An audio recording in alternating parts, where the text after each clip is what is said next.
네, 그러면 전문가의 진단 들어보겠습니다. 김열수 한국군사문제연구원 안보전략실장과 짚어보겠습니다. 어서 오세요. 안녕하십니까? 어서 네, 오십시오. 안녕하세요.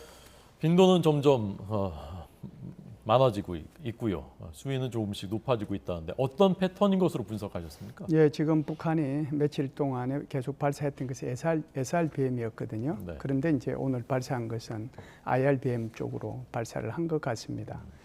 그래서 지금 이걸 패턴을 뭐 분석하기보다는 오히려 이런 그 SRBM을 쭉 발사를 했던 이유를 이제 말씀을 드리는 게 더 나을 것 같은데, 사실상 8월 26일부터 한미 간에 함대 훈련, 그러니까 연합 훈련이 있었지 않습니까? 나흘 동안. 네. 그때를 이제 대응해서 그 전날 SRBM을 쏘았고요. 그다음에 이제 한미 연합 훈련이 끝나고 나서 한미일 훈련이 있었거든요. 네. 잠수함 추적 훈련이 그 핵심이었습니다. 거기에 대비해서 또 SRBM을 쏘았고요. 네. SRBM은 단거리 탄도 미사일입니다. 네, 그렇죠. 그리고 이제 우리가 10월 1일 날 사실상 그 현무 5라고 하는 거를 새로운 그 신형 무기를 뭐 동영상으로 선보였지 않습니까? 네, 네. 그러니까 여기에 대한 이제 대응 차원에서 오늘 이게 나오지 않았는가 이런 생각은 하고요. 전체적으로 큰 그림을 보면 네. 북한은 이 국방발전 5개년 계획대로 지금 가고 있는데 그것을 이제 우리의 안보 상황하고 맞추어 보면 이렇게 설명이 가능하다 이렇게 볼 수 있습니다. 네, 일단 오늘 발사한 사거리나 고각에 대해서는 정부 발표가 나왔었고 오늘 발사한 곳이 무평리더라고요. 이곳이 어떤 지역입니까? 예, 자강도 무평리라고 하는 곳이요. 여기가 이제 미사일 발사대도 조립을 하고 미사일도 이제 일정 부분 조립하는 것 같습니다. 그래서 이걸 한번 이제 검색을 해보면 이 자강도 무평리에서 그동안에 어떤 미사일들이 발사가 됐는지를 한번 찾아보면은 확인이 되거든요. 그래서 화성 14형도 여기서 발사를 했고 화성 12형도 발사를 했고 그리고 이제 SRBM도 여기서 발사를 했거든요. 그래서 올해 1월 달에는 고각으로 화성 12형을 여기서 발사를 했고 오늘 발사한 것은 거의 정상 각도로 여기서 발사를 했다라고 봐야죠. 그렇기 때문에 아마 이 자강도 무평리는 아마 여기 미사일 조립 또 미사일 발사대 조립 그런 공장이 있는 그런 지대다 이렇게 볼 수가 있죠. 네, 지금 지도에서 그 자강도 무평리에서 지도에서 이제 동쪽으로 쭉 날아가서 일본 열도의 가장 그 북쪽 홋카이도 근처를 상공을 통과해서 평양에 4,500km를 날아갔다고 합니다. 네.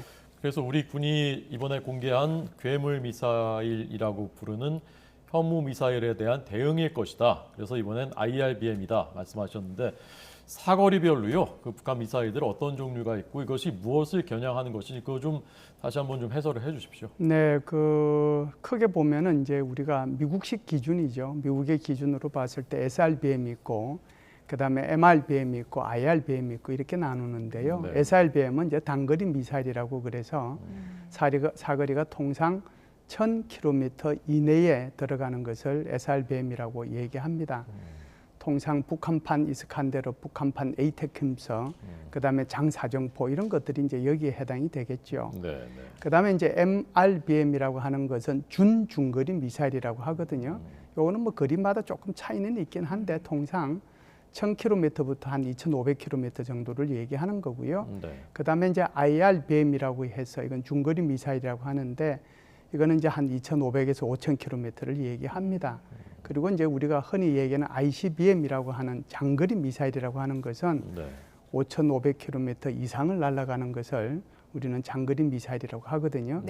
그래서 오늘 날아간 것이 뭐 화성 12형이 현재까지는 화성 12형이라고 보지만 다른 것일 수도 있거든요. 어찌됐든 화성 12형이 날아간 것을 보면 한 4,500km 비행을 했기 때문에 이것은 IRBM 미사일에 해당이 된다 이렇게 볼 수 있죠.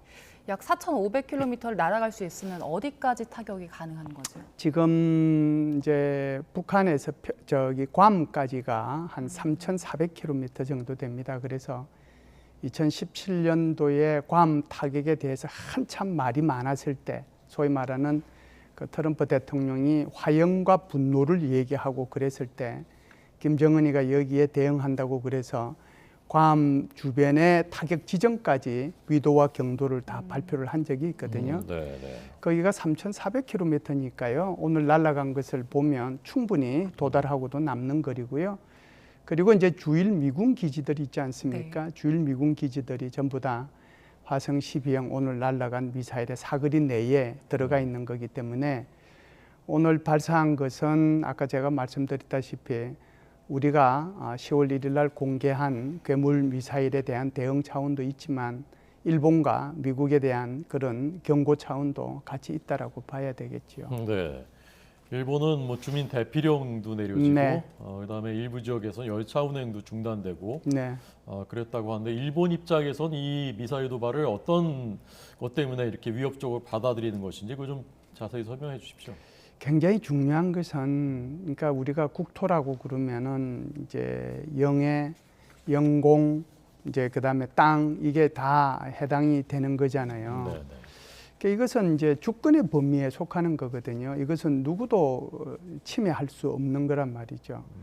그런데 지금 이제 일본이 놀라서 자빠질 수밖에 없는 이유는 일본 영공을 통과해서 날아갔잖아요. 네. 그래서 영공의 범위를 어디까지 줄 것이냐 하는 것은 여전히 문제는 되긴 됩니다. 되는데 오늘 날아간 것을 보면 거의 한 950km 고도로 이렇게 날아갔잖아요. 그럼 이렇게 한번 보시죠. 이렇게 고도로 해서 날아갔는데 일본이 이게 지금 세 번째거든요.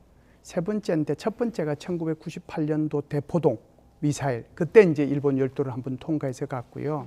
좀 전에 보도에 나갔습니다만은 2017년도 9월 15일 날 화성 12형을 발사했을 때 다시 이게 일본 열도를 넘어갔거든요.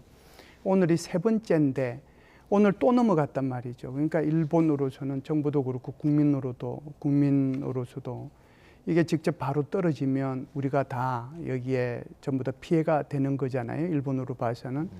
그러니까 여기에 대해서 굉장히 이제 심각하게 생각하는 건데 더더욱 문제가 되는 것은 뭐 여기서 이제 왜 그러면은 일본이 군사적으로 대응을 안 했느냐 이런 식으로 이제 얘기할 수는 있어요. 쉽게 할 수는 있는데 우리가 이렇게 IRBM이든 ICBM이든 이런 그 중장거리 미사일 같은 경우에는 미국 같은 경우에는 아주 체계적인 방호 태세가 있거든요. 그게 이제 미슬 디펜스 시스템이라고 그러는데 이제 제일 위에가 소위 말해서 SM-30 미사일로 방어를 하고 그 밑에 다시 떨어지면 이제 우리가 흔히 얘기하는 사드를 가지고 얘기를 하고 더 이제 지상에 가까이 오면 패트리어트 3 가지고 요격을 합니다.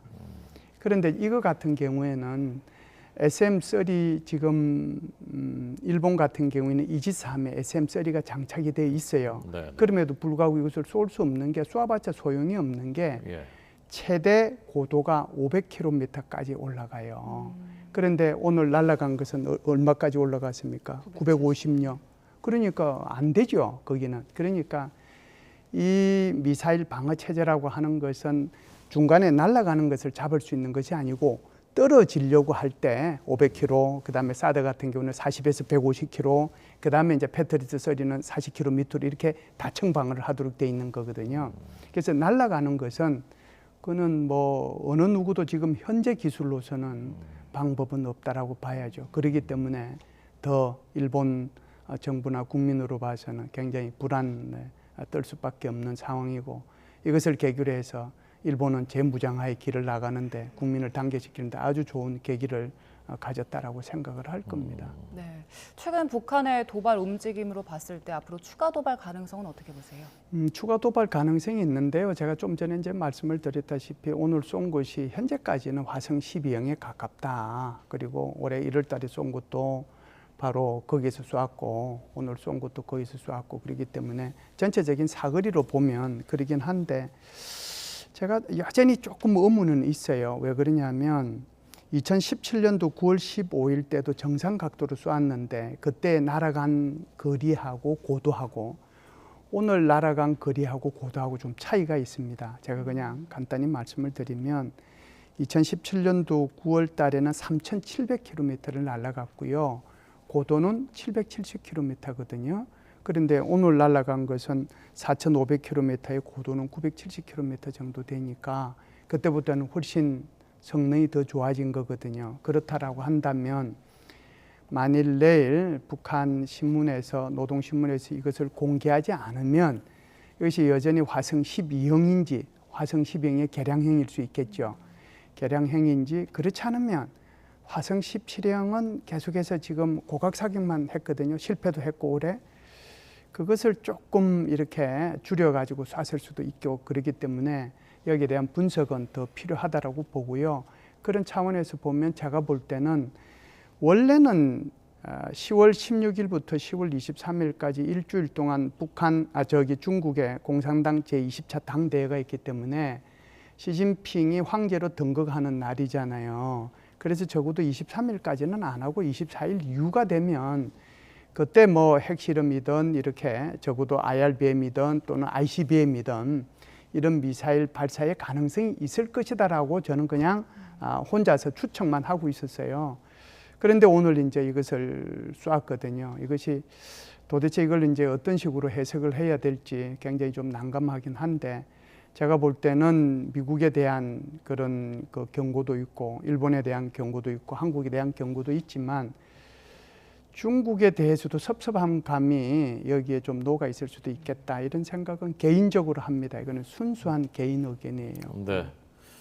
자, 끝으로 우리 군이 이제 군사적 대응 방안을 강구하겠다고 네. 했다는데 우리가 할 수 있는 취할 수 있는 조치는 어떤 것이 있습니까? 크게 보면 이제 외교적인 조치하고 이제 군사적인 조치인데요. 지금 뭐 군사적인 조치만 이제 물어보셨으니까 그렇다라고 하면 우리도 그런 능력이 있다는 것을 보여줘야 되잖아요. 그러면은 이제 현무 계열. 이제 이거는 지대지거든요. 그 이제 북한은 지대지밖에 없잖아요. 어떻게 보면 지금까지 보여준 것이. 그런데 한국은 지대지 미사일만 있는 게 아니거든요. 네. 공대지 미사일도 있습니다. 타우루스라고 하는 거. 이것은 이제 크루즈 미사일이죠. 사거리 500km 나가는 거니까 대전에서 쏴도 그냥 평양 주석궁에 떨어질 수 있는 그런 정도의 정확도를 가지고 있는 미사일이거든요. 그다음에 또 우리 함정에서 쏠 수 있는 해성 계열의 미사일도 있고 잠수함에서 쏠 수 있는 것도 있잖아요. 그래서 이걸 이제 어떻게 섞어서 이제 우리도 이런 능력이 있다는 것을 북한한테 보여줄지 그렇지 않으면 10월 1일 날 영상으로만 공개한 네. 현무 5 그 예. 괴물 같은 미사일을 이번에는 실제로 발사를 통해서 보여줄지 그것은 국방부가 어떻게 판단할지는 조금 두고 봐야 될 것 같습니다. 네. 네, 오늘 북한 미사일 도발과 관련해서 이야기 나눠봤습니다. 김열수 한국군사문제연구원 안보전략실장과 함께했습니다. 고맙습니다. 감사합니다. 감사합니다.